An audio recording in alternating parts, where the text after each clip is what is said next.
He's got to change the colour of his shirt. It needs to be brown, not red. The Bakerloop. We've all heard of the rail replacement bus, but with the launch of the new Bakerloop, the hope is that one day there'll be a bus replacement train. Hold on tight. In today's Journey of the Month, I'm taking the Bakerloop from Waterloo to Lewisham. Along the way, I'll be watching the buses get ready for service, watching the drivers get ready for service, and speaking to some key members of Team Bakerloop, starting with... It's really important that we've now got an express electric bus that goes from Waterloo all the way to Lewisham Town Centre, going through Elephant and Castle, Burgess Park, Alkett Road, New Cross Gate, Lewisham Station. It means that people in this part of London, southeast London, good connections to central London, and it's a precursor to the Bakerloo tube line being extended as well. Yeah. Great for jobs, great for homes, great for southeast London. But what exactly is the Bakerloop? Unfortunately, it's not a never-ending wheel of people bringing me fresh bread and cakes, but it is the second best thing. It's part of the Superloop network of express buses, specifically serving the route of the proposed Bakerloo extension. Including the Bakerloop, there are now 11 Superloop routes, mostly connecting the outer boroughs of London. Earlier, I spoke with TfL's Director of Buses, Lorna, to get looped in on how it's all going. So Lorna, what's the reception been to the Superloop so far? It's been so good. We're seeing really good improvements in the number of people using them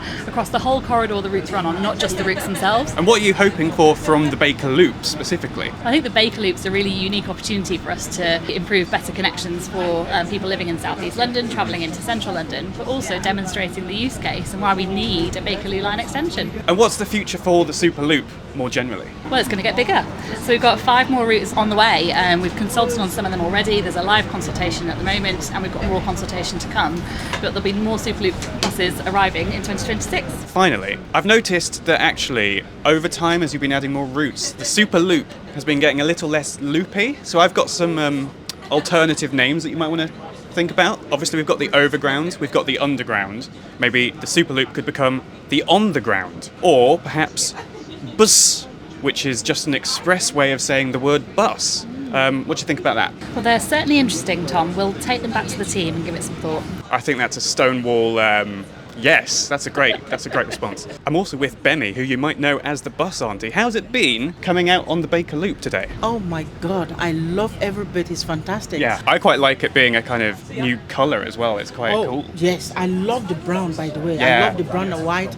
And don't forget, everybody, it's free for a week. I think that's fantastic. Yes, I really like that one a lot. Even though it's not my area, I'm going to come and jump on it. Thank you very much, Bemi. Welcome, my pleasure. Thank you. So the idea then is to shadow the safeguarded route of the Bakerloo extension and start delivering some of the benefits quickly. Which does beg the question, why does the Bakerloo currently stop here in Zone 1 at Elephant and Castle? I mean, for a start, have you ever tried going around an elephant or a castle? They're massive and quite stubborn. When the Baker Street and Waterloo Railway opened in 1906, Elephant and Castle was part of the originally built section between here and Edgware Road. Its position as terminus has existed for nearly 120 years now, but not for lack of trying. 1913, 1921, 1922 and 1928. Various parties made various proposals to extend the Bakerloo to places like Crystal Palace, Catford or Orpington. They all have about as much momentum as me on the sofa on a Friday evening. 1931. An extension to Camberwell gets actual parliamentary approval, but the Bakerloo's northern extensions are prioritised, and then little problems like World War II get in the way. The current status is there's a safeguarded route between Elephant and Castle and Lewisham, which basically means you can't build anything along the route that might hamper construction of the extension, just in case you were planning on doing that.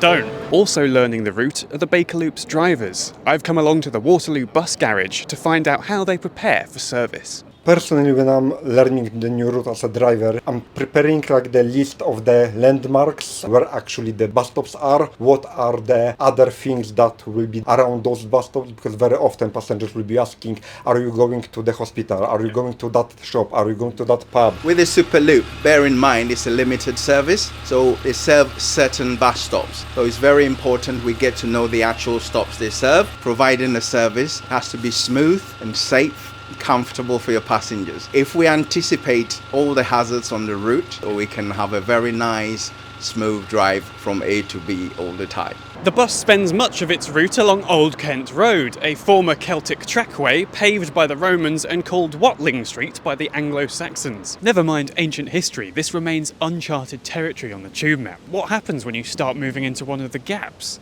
I mean, what's actually there? No, it's not funny though, is it? People actually live around here, and they're reliant on...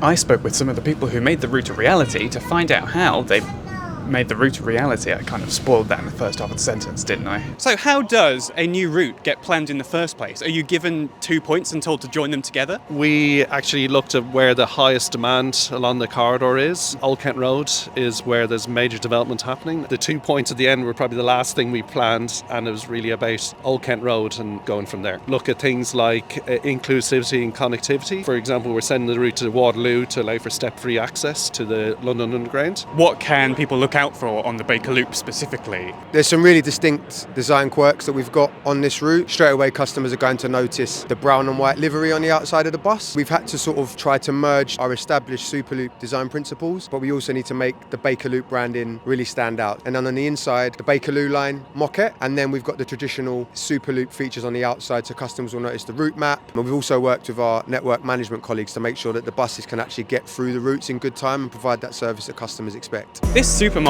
has been earmarked as the site of the first of 2 completely new stations for the Bakerloo extension, Burgess Park. Although, do bear in mind that the station name is by no means final, it could just as easily be called Station McStationface.